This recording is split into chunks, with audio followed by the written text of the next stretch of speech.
We are now live, everyone. Well, good evening, and thank you for joining us tonight. My name is Judy Peterson, and I'm the Public Information Officer for the Fairfax County Park Authority. Tonight, we're here to review plans and to seek public comment on a proposed canopy-mounted solar array in the Laurel Hill Golf Club parking lot. Current plans call for the installation of 2 solar arrays that would be mounted over the 2 parking islands closest to the Laurel Hill Clubhouse. The solar arrays would generate energy while providing a shade cover for cars parked under the arrays. There are some really terrific environmental benefits as well as fiscal benefits with this plan. No upfront cost to the Park Authority and significant energy cost savings to the county over the life of the contract. And that's just the short story. But project manager and our energy branch manager, Keith Snyder, is going to provide all the details as we move forward this evening. Most importantly, we'll be asking your ideas and concerns and what you see as the vision for the future. But let me get some of the details out of the way. And let me start by introducing some of our guests and park staff members who have joined us this evening. First of all, I want to say welcome and hello to Kamala Spear, who is representing the Mount Vernon District Supervisor's Office. Thank you for joining us tonight. I also want to welcome Mount Vernon District Park Authority Board Member Linwood Gorham. We also have Deputy Director Amy Voss, who has joined us. And we have a lot of members from the Sun Tribe Solar Group. That would be Frank Dubeck, who is the project manager, Will Reichert, Bryson Ripnick, and Seth Herman. Welcome to all of you. Some names that might be a little bit more familiar to you, and especially if you play golf. Jesse Kaufman, Director of Golf for FCPA, and Ryan Carmen, General Manager at Laurel Hill. And probably not as familiar, but quite important, is Paul Shirey. He's the guy who gets things built for us, and he is with Planning and Development. I also want to just let you know that behind the scenes, we have a magical tech team who is doing their best. Hannah Krass and also Joe Jasper and Don Tubell. They are ensuring our ability to hold this virtual meeting tonight. In just a little bit, I'm going to explain how you're going to be able to participate during our comment and question period. Now, just a couple of housekeeping items. So we are recording tonight's meeting, and we will place that recording online following tonight's meeting. This meeting is taking place virtually due to the pandemic in the interest of safety for the public as well as for our staff members. We do ask that you mute yourselves during the meeting and hold all questions until the end. We're going to accept questions and comments in 2 ways tonight. You'll either be able to enter your comment in the chat feature, or you'll be able to call us and we'll be able to hear your voice and your audio. All the comments and questions, we ask that they be germane to the topic, and that we ask that you keep those comments relatively brief. So we're going to go ahead and get started. The Park Board has been briefed on these proposals, but we always believe that it's vital to continue that conversation with the community to ensure that all the voices are heard. And we're going to begin with the presentation from Project Manager Keith Snyder. Could we have the PowerPoint, please?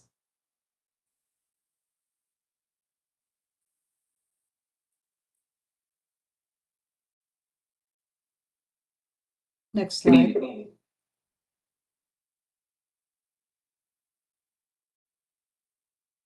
It's all yours, Keith. Thank you, Judy. Good evening, everyone. This is Keith Snyder. I'm the Energy Branch Manager for the Fairfax County Park Authority. And as Judy mentioned, tonight we'll be going over the proposed solar canopy arrays in the Laurel Hill golf parking lot. They'll be mounted on 2 islands closest to the clubhouse. The 3rd island will be untouched. The overall system details are around 347 kilowatts installed. What does that mean to you as a resident of the county? That's about 30 households worth of energy in the installations. The clubhouse itself looks like it's a smaller footprint, but it holds a kitchen and it also has electric golf carts charging in the basement. So the electrical footprint there is fairly significant. The year one production is 450,000 kilowatt hours. So that'll produce about 78% offset of the entire facility usage. So that'll leave 22% that we pull from the grid every year. Carbon offset and environmental impact. You hear a lot about carbon out in the news these days. Carbon offset is 278,000 tons over the life of the installation. And, the installation vendor is SunTribe Solar in partnership with BrightSuite. And as Judy mentioned, we have several representatives on the line tonight to be able to answer questions if they arise. And from a cost perspective, the FCPA and the county have a contract with SunTribe and some other solar vendors where there's no cost upfront for the installations. The installations are paid for over the life of the installation. It's a fixed contract for 30 years. The price is fixed over that duration. And given our grid pricing versus the contract price, we'll see a total savings of about $227,000. That will fluctuate depending on how the grid pricing fluctuates. But that's a pretty significant savings for no cost upfront. For harvesting the sunlight that's already in your parking lot. So we're talking a lot, we show a lot of numbers and words here. What is it going to look like? Next slide, please.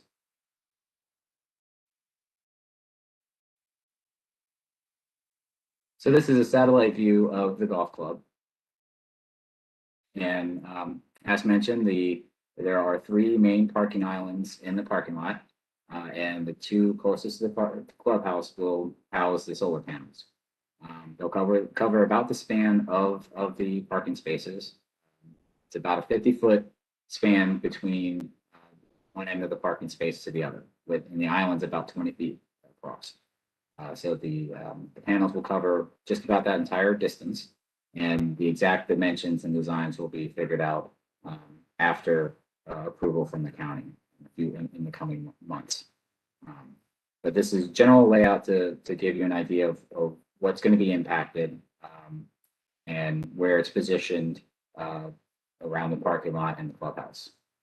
And we have a couple of nice renderings from SunTribe in the coming slides. So go ahead and next slide, please.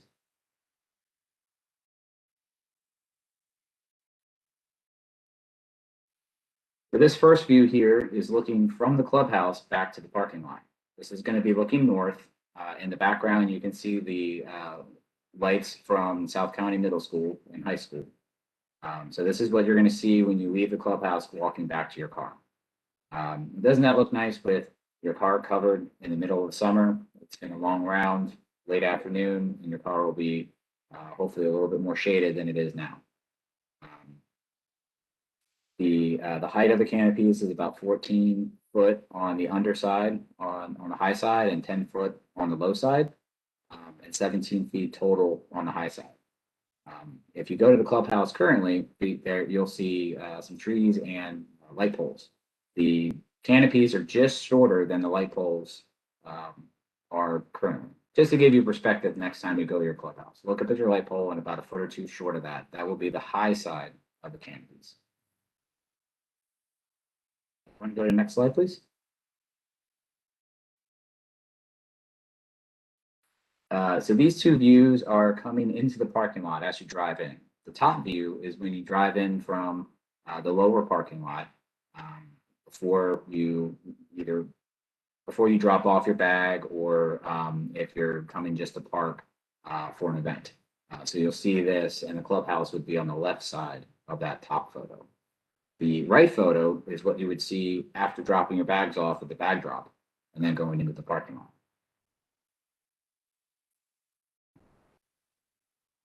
Next slide, please.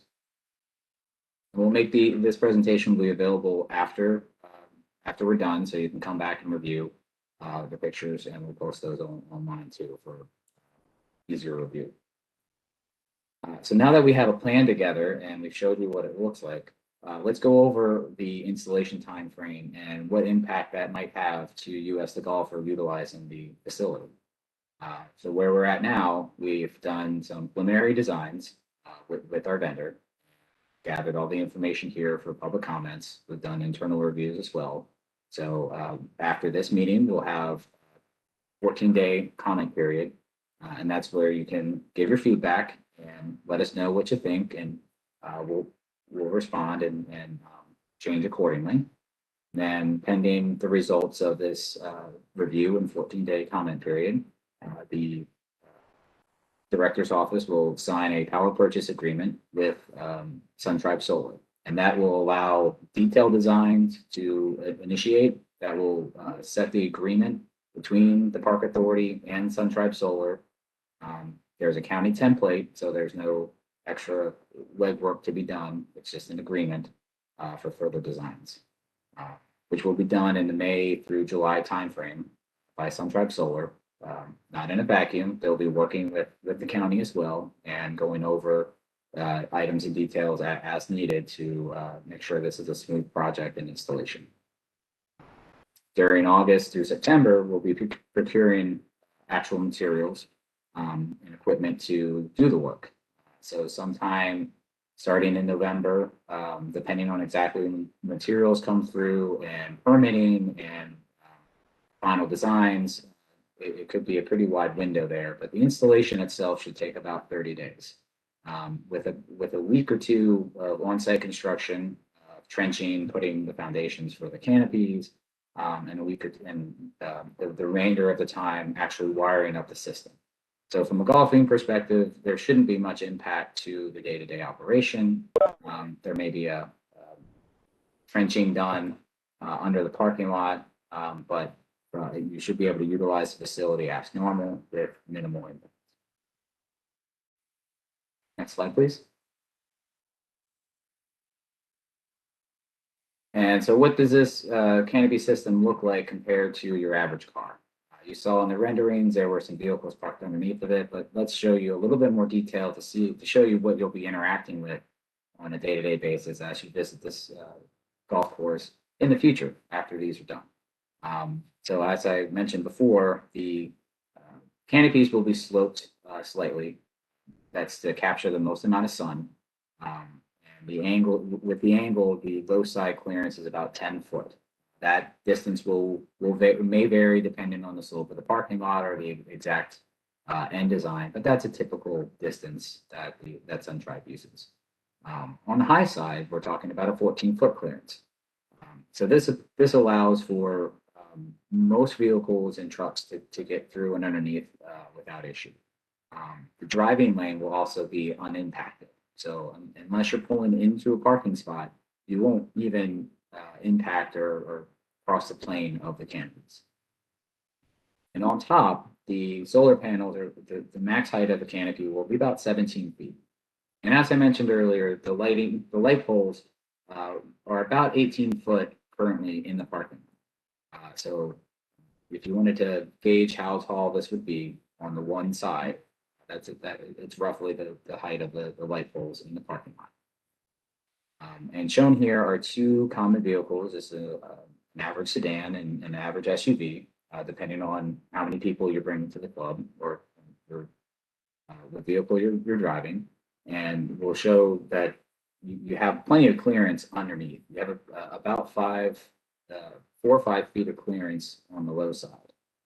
Most vehicles are only 6 foot tall max. You drive a higher truck, you have 10 feet, and if you can drive into an average parking garage, you can easily drive under these canopies. Average parking garage is 8.5 foot to 9 foot clearance. So you get an extra foot there of comfort. Next slide, please. So now that we're presenting this structure to the county, this will be actually the first canopy installation in Fairfax County, at least in the Park Authority, and our first solar installation in the Park Authority. So we don't really have anything to go off of to show you firsthand in the county, but this isn't the first time a golf course has put solar on its property. I wanted to show you just a small snippet of examples from around the country. So California leads the way with the most amount of canopy and rooftop mounted and ground mounted solar installations at golf courses. This is just one example here. Wild Horse Golf Club in California. They have several arrays in their parking lot. They probably did not use the other half of their parking lot because you're limited on how much solar you can put by the usage of your facility. You don't really want to go net positive, put back to the grid. So similar to our installation, we're keeping it about 78% production. So that's why we sized it the way we did. But you can see with the California example here, we're going to look at that middle island. That's what we're putting in. We're putting in 2 of those. You can see the 2 sets of cars parked underneath. This club chose to put rock underneath of their canopies. We haven't yet decided exactly what's going to go underneath there, but we're going to keep the aesthetics of the club at the forefront and make sure that whatever we put there is going to be not only sustainable to the parking lot and stormwater management, but also aesthetically pleasing to your eye. Probably some type of dense shade grass. So but that's what it will look like here with two sets of cars parked underneath 2 rows of that double wide canopy. This is a slightly smaller installation because they have the half canopies on the south side. Next slide, please. More local, we have a ground mounted example in Maryland on the Eastern Shore, at Queenstown Harbor. This installation is right off the 3rd hole of the river course. A very nice facility, very similar to Laurel Hill and Prestige. Doesn't have quite the reputation as hosting national events as Laurel Hill, though, too. So you can see how close this array is to the actual golf course. 1 pulled tee shot or 1 badge approach shot into number 3, and you may find yourself in that array. That is not what we have at Laurel Hill. It's in the parking lot, further away from play, and it won't be distracting to you on your shots.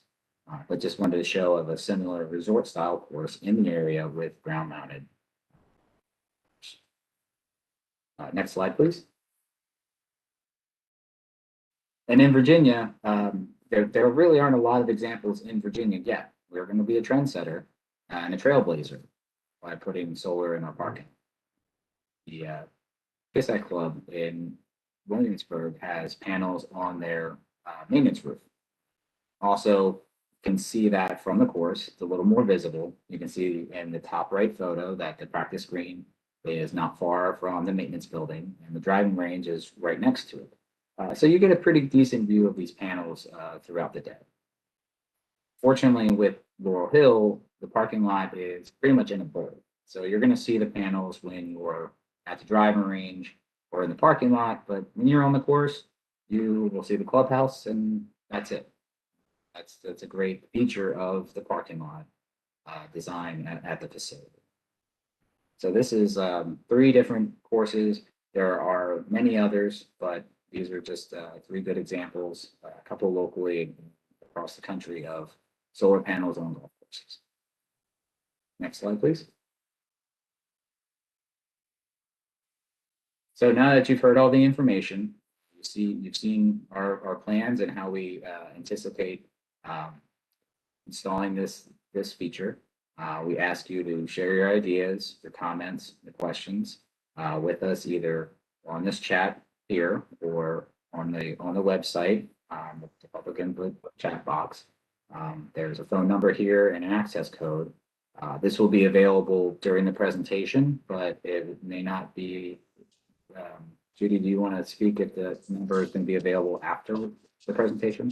Yeah. That information we'll put into the chat box so that folks know how to participate. And I'm going to talk right now as to how they do that. And as far as how they get comments, county.gov, but there we go. And you can also use the public input webpage. Whatever it takes, smoke signals or pigeons, we're interested in your comments. Thank you for that great presentation. I'm not surprised that we're a trendsetter because that seems to be what we do. But the good news is that it's now time to hear from you. And now the instructions on how to participate. And some people want to take notes, but I don't think it's quite that complex. It just seems that way. Here's how you join in the conversation. For the duration of this meeting, we'll be accepting comments and questions in the public input chat. Feel free to enter your email if you want to, with your name, if you want to receive input, any updates on the project. That email address is going to be available to us, but it will not publicly post. Now, should you wish to dial in and speak to us over the phone, call the number located right above this video. Okay, and that number is 855-925-2801. And then you're going to enter the access code, which is again right above the video, and that's going to be 9366. We'll also, of course, be taking comments from the chat. But once you dial in, the recorded message is going to ask you to press star for more options. And if you want to join the speaker queue, you'll press option 3. That's going to pop you into the speaker queue, and it will still allow you to actually listen to the meeting. At this point, though, we would recommend that you step away from your computer because you'll hear yourself twice through the phone. So when it's your turn in the queue to speak, we're going to let you know that we're ready for your call, and the pre-recorded voice will prompt you that it's your turn. When you get that option, just state your name for accessibility requirements and feel free to make your comments. Your comments should be around 3 minutes, and we do ask you to stay on topic.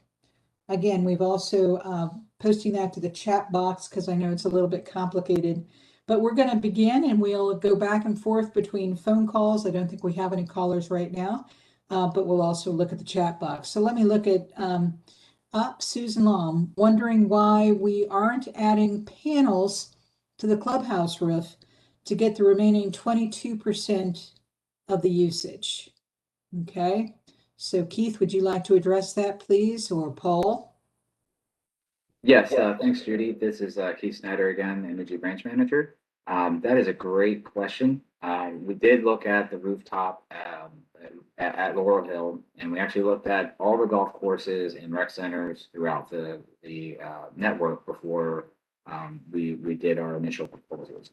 What we found with the Laurel Hill Golf Clubhouse is that it's a very aesthetically pleasing clubhouse. It's designed to be a very nice fixture on not only the course but in the area. You can see it from far and wide, and the roof spacing itself was pretty small in some sections, and it wasn't worth at this time pursuing panels on the clubhouse for those reasons. We figured that we determined that it wasn't as beneficial as it was putting panels in the parking lot. We didn't want to ruin the clubhouse look for everybody, playing or in the area.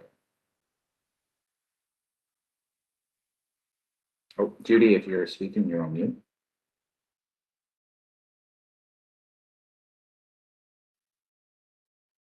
I'm sorry, somebody muted me. Would we anticipate perhaps on other projects that rooftops would be utilized? This is Keith again.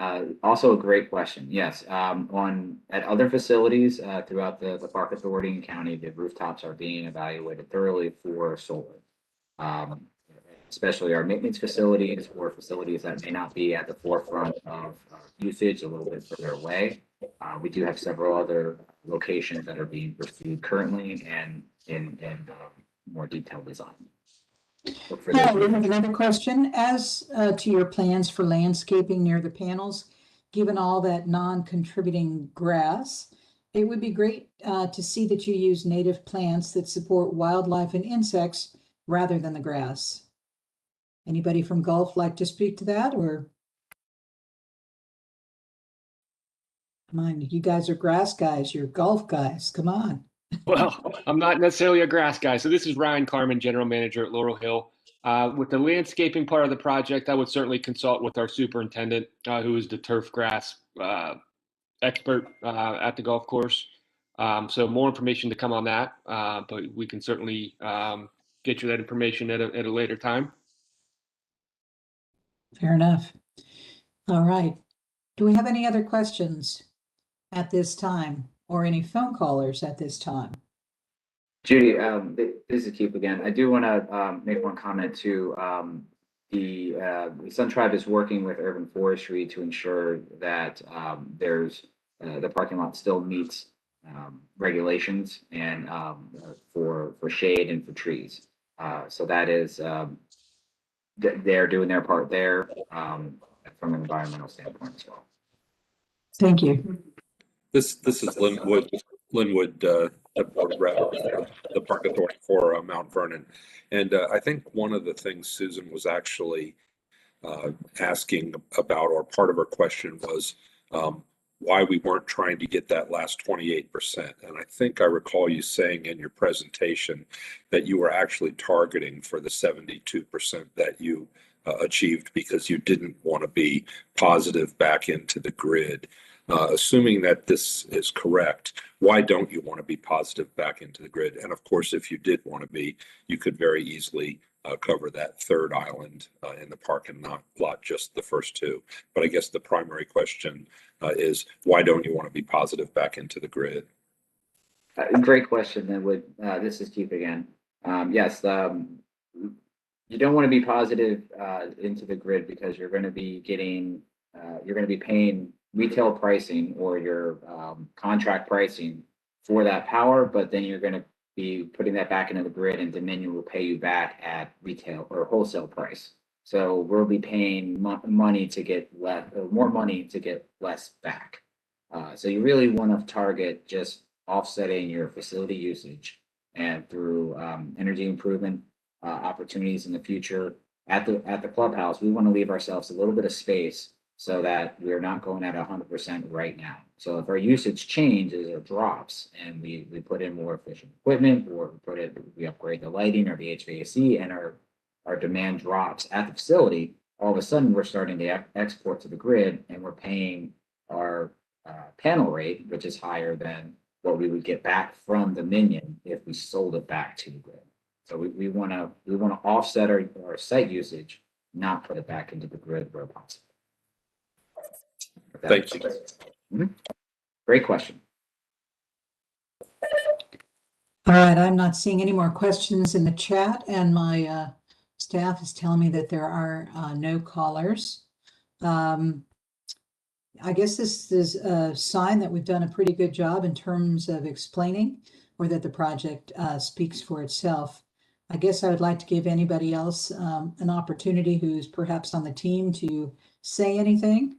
Any closing thoughts? Judy, I do want to thank the entire team. This has been this has not been a solo project by any means. Golf Sun Tribe has been very active through this entire process and working with us to try to get a good design in. Everyone in the Park Authority internally too, we've gotten some great comments to be able to prepare not only for this meeting, but get the best design we can at this point. So I would like to thank everyone on the Park Authority side and Sun Tribe side for getting us here. It's been a good team effort. And I also want to recognize Amy Vosper, our Deputy Director. Hi. Yes, thank you. This is Amy Vosper. I just want to say we're very excited. This is our first solar project. So very exciting. And I also want to thank the Supervisor's Office, which has turned out tonight to join us in the conversation, and I'm sure they've been instrumental in moving this forward. I want to let everybody know that the window for comments is going to remain open until 5 p.m. on Wednesday, April 14th. Perhaps you know a friend who wants to comment, or somebody who could not attend this evening. The recording will be available. And again, you can email right to parkmail@fairfaxcounty.gov, or you can use the public input address. So seeing no further comments and no callers, I want to, again, thank everybody for coming out tonight. Tell you to enjoy the rest of a slowly drying evening. Yes, Amy. Go I ahead. believe one caller just came in. One caller just came in. All right, team. Do we have Comment. a caller to bring on board? A comment, not a caller. Okay. So another comment from Susan. We need to begin thinking differently about aesthetics. The look of panels should be seen as progress and acceptable. Also, wilding in plant landscaping must become more acceptable in order to sustain our wildlife. Good points, and they will become part of the record. All right. Anything else? All right. Well, then, good night to everybody. Be well, be safe, and good night. Bye-bye.